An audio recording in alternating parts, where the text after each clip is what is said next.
इसमें देख लो, जैसे यहाँ पे मैं क्या किया हूँ, अवकलन के कुछ फार्मूले लिखे हैं और इसी अवकलन के फार्मूले का उल्टा होता है समाकलन वाला फार्मूला। तो एक तरफ हम अवकलन वाला लिखे हैं और इसी का उल्टा करके हम समाकलन वाला फार्मूला निकालेंगे। लेकिन सिर्फ इसलिए ये इतना काम कर रहे हैं क्योंकि नीट और IIT लेवल्स के कंपटीशन के एग्ज़ामों में इस बेस पे बहुत सारे क्वेश्चंस फिजिक्स में आ जाते हैं जिनको डिफरेंशिएशन इंटीग्रेशन करने के बाद रिजल्ट आते हैं। तो हमको अच्छी तरह से डिफरेंशिएशन और इंटीग्रेशन आना चाहिए। अगर हमें अच्छी तरह से डिफरेंशिएशन और इंटीग्रेशन आएगा तभी हम क्वेश्चनों का कैलकुलेशन कर पाएंगे। तो एक तरफ मैं अवकलन का फार्मूला लिखा हूँ डिफरेंशिएशन का, और दूसरी तरफ समाकलन का फार्मूला बनाते जाएंगे और प्रत्येक फार्मूले पे बहुत सारे क्वेश्चन प्रैक्टिस करते जाएंगे कि कन्फ्यूजन ना रहे इसमें।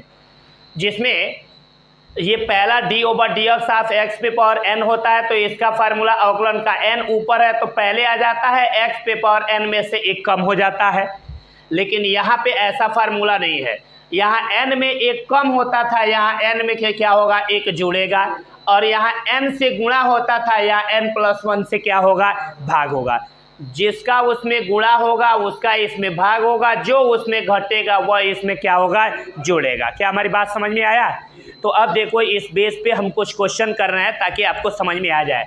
जैसे d/dx ऑफ x पे पावर n dx है ना, तो इसका अगर इंटीग्रेशन करना है, समाकलन करना है तो क्या फार्मूला है देख लो।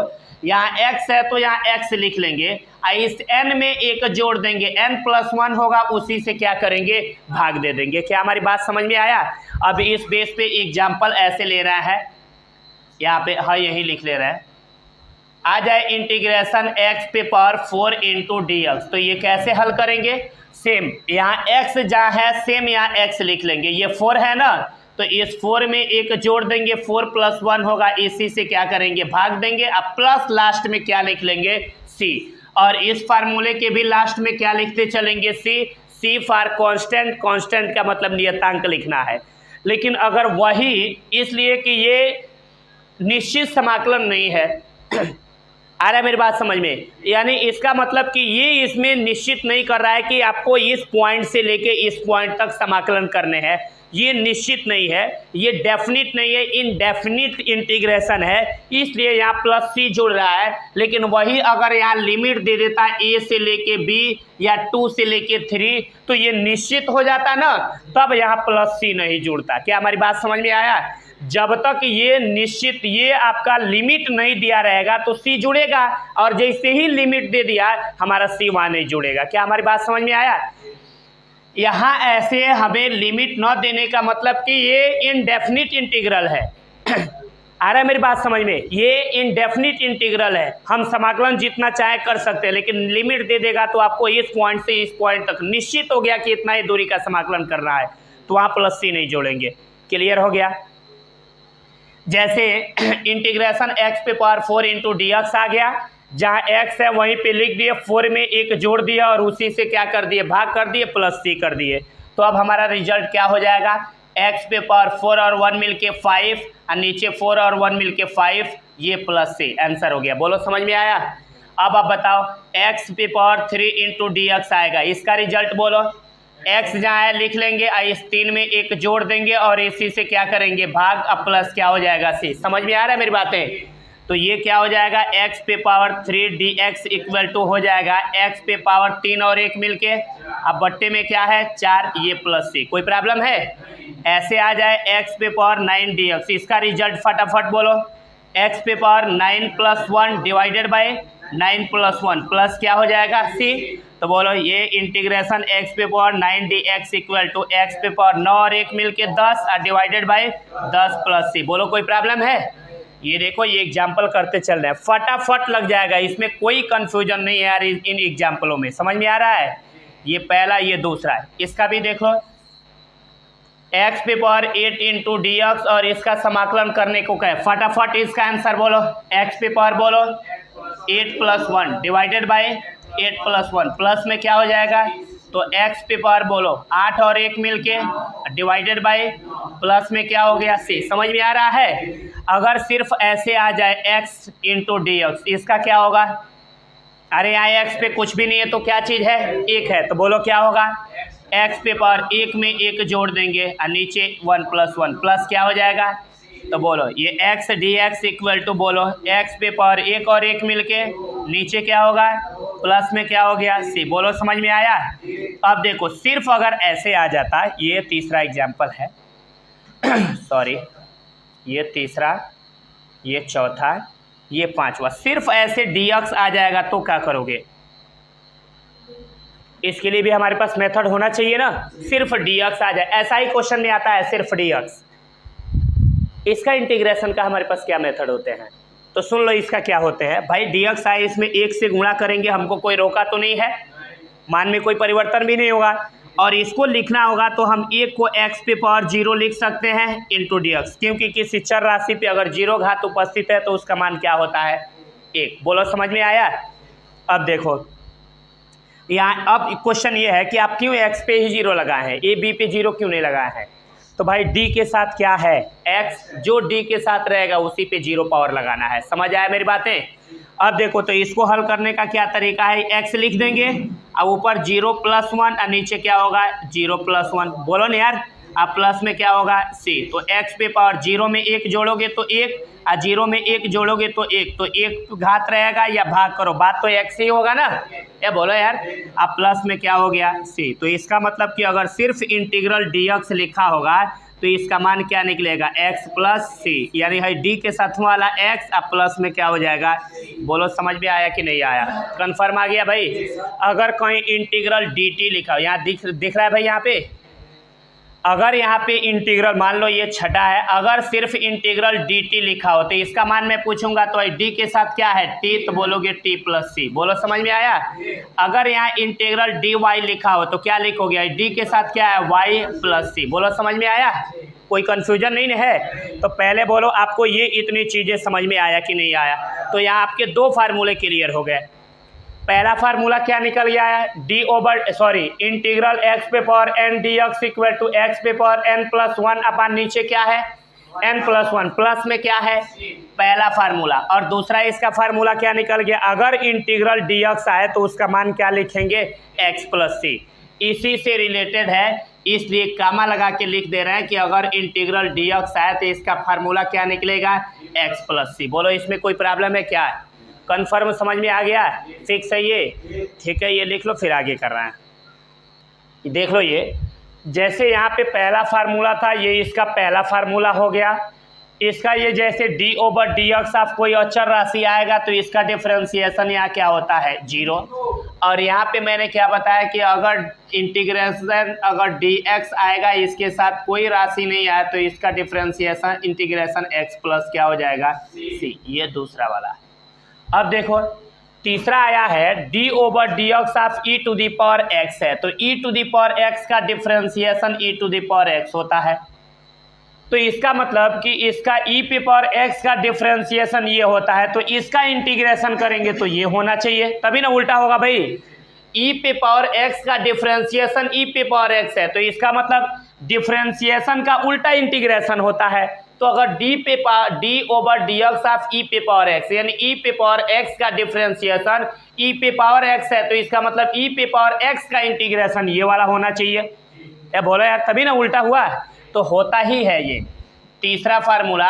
अगर इंटीग्रेशन करोगे e⁻x dx का तो सेम e⁻x ये होगा ही, यानी इसका डिफरेंशिएशन ये होता है तो इसका इंटीग्रेशन ये हो जाएगा। क्या हमारी बात समझ में आया, ये होता है। अब इस पे कुछ क्वेश्चन बता दे कि आपका कंसेप्ट क्लियर हो जाए।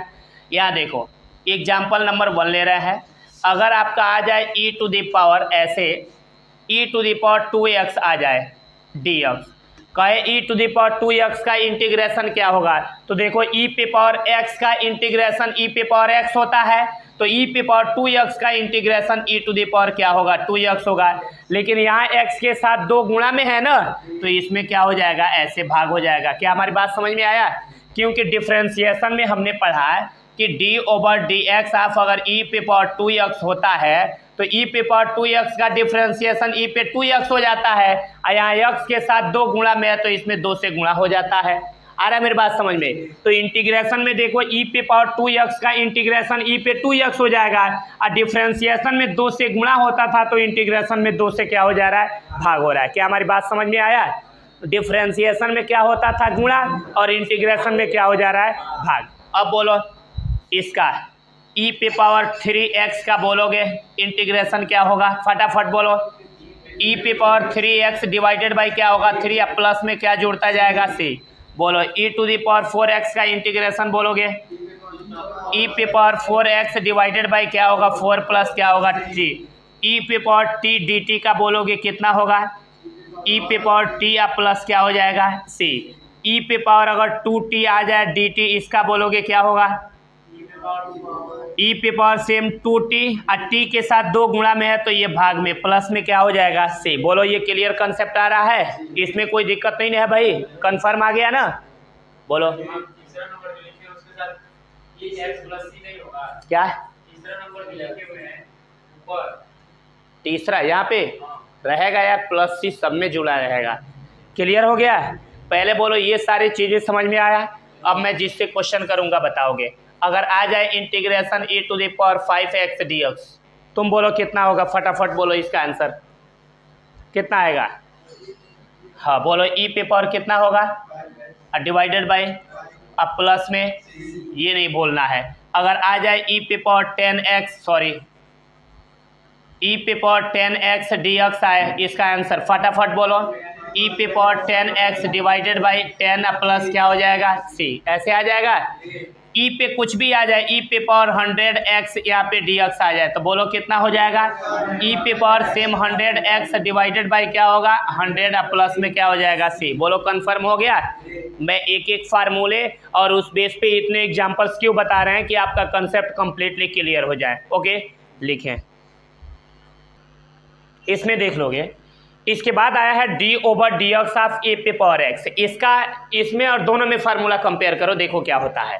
यहाँ सुन लो, d over D X of A पे पावर एक्स का फार्मूला होता है सेम, ये ए पे पावर एक्स अलग होता है, ए बेस होता है यहाँ e। क्या हमारी बात समझ में आया? जो यहाँ पे होता है ये ऊपर, अब बेस e कहाँ रहता है, नीचे। दोबारा सुन लो, तो इसको पढ़ते हैं ए पे पावर एक्स लाग ए बेस ई। क्या पढ़ते हैं बाबू, ए पे पावर एक्स लाग ए बेस ए। अब इसका इंटीग्रेशन का देखो क्या फार्मूला होता है इंटीग्रेशन का, ये होता है ए पे पावर एक्स ये डी एक्स। इसका इंटीग्रेशन देखो क्या होता है सेम ए पे पावर एक्स ऐसे ही रहेगा। यहाँ देखो लाग ए बेस ई, यहाँ गुणा में है ना, इंटीग्रेशन में ये किस में हो जाएगा, भाग में। लाग ए बेस क्या हो जाएगा, ई, अब प्लस में क्या हो जाएगा, सी। बोलो समझ में आया? कोई प्रॉब्लम नहीं है? अब देखो इस बेस पे एग्जांपल ले रहा है, जैसे एग्जांपल 1 आ जाए 2 पे power x into d x, तो इसका आंसर क्या होगा, सेम है 2 पे पावर x है तो यहाँ ऊपर 2 या 2 पे पावर x हो जाएगा। इधर देखो लाग क्या हो जाएगा, यहाँ a है, a के जगह पे इसमें क्या दे दिया है, 2 दिया है ना। फार्मूले से कंपेयर करो, x x है छोड़ दो, a बराबर क्या दे दिया है 2, तो यहाँ a के जगह पे हो जाएगा 2, अब बेस में क्या हो जाएगा e। बोलो समझ में आया? बोलो यार। अब इसका आंसर बोलो कितना होगा, 3 to the power x dx का। बोलो फटाफट, ऊपर 3 पे पावर x अलग 3 बेस क्या हो जाएगा e। जो यहाँ पे रहेगा वही लिख के बेस क्या लगा लेंगे, e। अब बोलो आ जाए a पे पावर, सॉरी यहाँ आ जाए 5 to the power x into d x. बोलो कितना होगा, 5 पे पावर x डिवाइडेड बाई क्या होगा, लाग 5 बेस ई। अब प्लस में क्या जोड़ते जाना है, c। बोलो समझ में आ रहा है ना, कोई कंफ्यूजन नहीं है? अब इसका बोलोगे अक्सर यही वाला आता है, ये एग्जाम्पल 2 है, ये 3 है, ये है 4। बोलो integration 10 to the power x dx, इसका आंसर बोलोगे फटाफट बोलो, 10 पे पावर x डिवाइडेड बाई लाग क्या हो जाएगा, 10 बेस ई। बोलो समझ में आया? यहाँ बोलो अब पांचवा, ये सेम इसी के जैसे मैं बोल रहा हूँ, कोई दिक्कत नहीं है। 100 पे पावर x dx, आंसर बोलो फटाफट, 100 पे पावर x डिवाइडेड बाई लाग 100 बेस क्या हो जाएगा ई, या प्लस में क्या हो जाएगा। बोलो कोई प्रॉब्लम नहीं है? कन्फर्म आ रहा है ना ये वाला? देखो एक एक फार्मूला बता रहे हैं और उस फार्मूले पे आधारित क्वेश्चन बताते जा रहे हैं, कोई इसके बाद भी कंफ्यूजन नहीं है?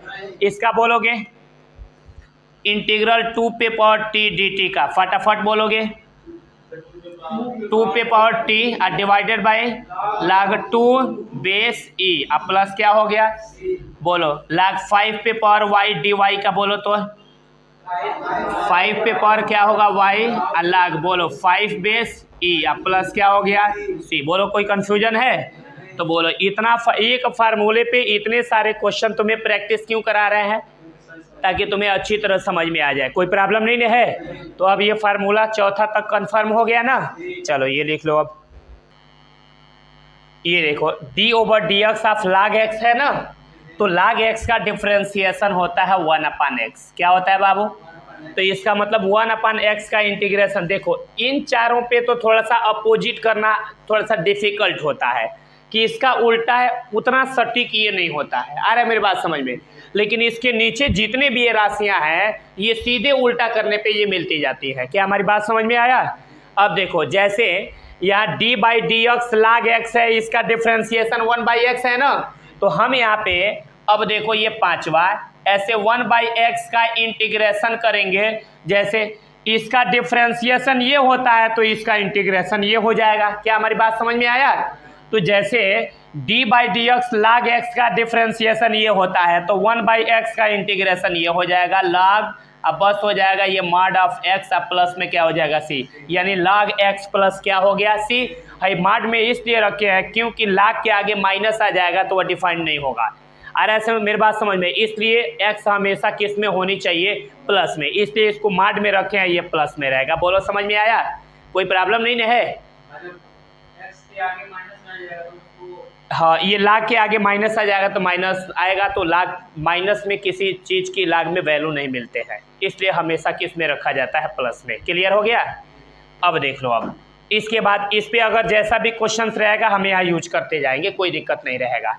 अब देखो यहाँ इसकी बात करना है। साइन x का डिफ्रेंसिएशन हमारा क्या होता है बाबू, cos x।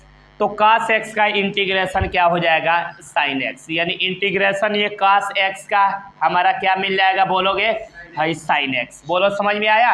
अब प्लस में क्या हो जाएगा c। अब देखो cos x का डिफ्रेंसिएशन होता है माइनस sin x, तो इसका मतलब कि इस, बोलोगे बाबू, इसका मतलब ये हुआ है कि साइन x का इंटीग्रेशन करेंगे तो माइनस हो जाएगा cos x। या बोलो यार, अब प्लस में क्या होगा सी। अरे cos x का डिफ्रेंसिएशन माइनस साइन x है तो साइन x का इंटीग्रेशन माइनस cos x हो जाएगा। बोलो समझ में आ रहा है मेरी बातें। ए बोलो यार, देखो इसी से कंपेयर कर रहे हैं ना। अब देखो इसके नीचे साइन x का डिफ्रेंसिएशन cos x होगा तो cos x का इंटीग्रेशन साइन x हो जाएगा। या बोलो यार, ऐसे यहाँ cos x का डिफ्रेंसिएशन माइनस साइन x लिखवा है तो साइन x का इंटीग्रेशन माइनस cos x हो जाएगा। ये बोलो यार। अब थोड़ा सा डिफ्रेंसिएशन वाला फार्मूला तुमसे याद नहीं हो पाता है तो मैंने तुम्हें ट्रिक बताया था, यहाँ ब्रैकेट में वह ट्रिक मैं ले रहा हूँ।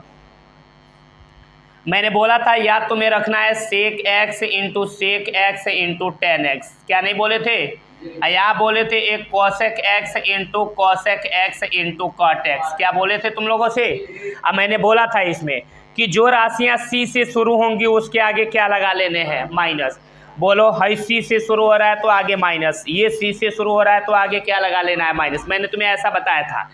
अब बोला था मान लो है 10x का पूछ रहा है ना, तो इसमें 10x छोड़ दो, क्या बचा है sec x गुणे sec x। sec x का गुणा sec x में होगा sec स्क्वायर x। हो गया बाबू। अब देखो मान लो cot x का पूछ रहा है तो cot x यहाँ छोड़ दो, cosec x गुणे cosec x बच रहा है तो गुणा करोगे cosec स्क्वायर x हो जाएगा। मान लो sec x का निकालना है तो इसमें sec x छोड़ दो, है दोनों बच रहा है ना, तो लिख लो sec x इंटू 10x। बताए थे कि नहीं बताए थे। मान लो ये cosec x है, cosec x का निकालना है, cosec x छोड़ दो, है दोनों बच रहा है ना, तो लिख लेंगे ये cosec x इंटू क्या हो जाएगा, cot x। बोलो कोई प्रॉब्लम नहीं है। अब इसको मिटा दे रहे हैं, ठीक है। अब देखो जैसे अब इनका फार्मूला हमें निकालना है, यहाँ तक निकाले थे ना। अब बोलो इसका निकालना है। जैसे मैं बोला हूँ 10x का डिफ्रेंसिएशन क्या होता है, sec स्क्वायर x। तो अब आप बोलो sec स्क्वायर x का इंटीग्रेशन कितना हो जाएगा, 10x। सिर्फ क्या हो जाएगा 10x। ये बोलो यार प्लस c। अरे 10x का डिफ्रेंसिएशन sec स्क्वायर x होता है तो sec स्क्वायर x का इंटीग्रेशन क्या हो जाएगा 10x। बोलो समझ में आया। अब बोलो cot x का डिफरेंशिएशन कोसेक स्क्वायर एक्स होता है, तो कोसेक स्क्वायर एक्स का इंटीग्रेशन क्या होगा, माइनस कॉट एक्स, माइनस तो रहेगा ही, ये बोलो यार। तो वही काम करेंगे यहाँ, अगर कोसेक स्क्वायर एक्स का इंटीग्रेशन पूछेगा तो माइनस में क्या बता देंगे, कॉट एक्स प्लस सी। ऐसे बोलो आप, सेक एक्स का differentiation sec x into tan x होता है, तो sec x into tan x का इंटीग्रेशन क्या हो जाएगा, तो यही लिख लो यहाँ, sec x into tan x d x, इसका इंटीग्रेशन क्या हो जाएगा, सिर्फ आपका सेक एक्स प्लस सी। बोलो समझ में आया। अब ऐसे बोलो, यहाँ कोसेक एक्स का differentiation minus cosec x into cot x होता है, तो cosec x into cot x का इंटीग्रेशन क्या होगा, तो minus cosec x plus c. बोलो हो जाएगा। अब इसको यहाँ लिख दे रहे हैं, क्यों भाई, इंटीग्रेशन जैसे cosec x into cot x का करेंगे तो कितना आएगा बाबू, यहाँ डी एक्स लिख लेंगे, क्या आ जाएगा, minus cosec x, cosec x अब प्लस में क्या हो जाएगा सी। बोलो पूरा कॉन्फिडेंस के साथ, ये फार्मूला आपको समझ में आया कि नहीं आया, कंफर्म आ गया ना। अब समझ गए कि डिफरेंशिएशन का उल्टा क्या मिलता जा रहा है, इंटीग्रेशन। तो ऐसा ही कुछ फार्मूले आएंगे जिनका यूज करके हम दिए गए क्वेश्चनों का कैलकुलेशन क्लियर रूप में करेंगे। क्या हमारी बात समझ में आया। तो इसलिए जो भी क्वेश्चन से डिफरेंशिएशन का उल्टा करके इंटीग्रेशन बताए हैं, तो ये इंटीग्रेशन वाला टर्म कंप्लीट जब तक आप तैयारी नहीं करोगे तब तक जितने भी बेहतर कंसेप्चुअल क्वेश्चन है आपको समझ में नहीं आ पाएगा। तो इसलिए इस चीज़ को आप केयरफुली समझेंगे। बाकी नेक्स्ट डे हम लोग बात करेंगे। Thank you.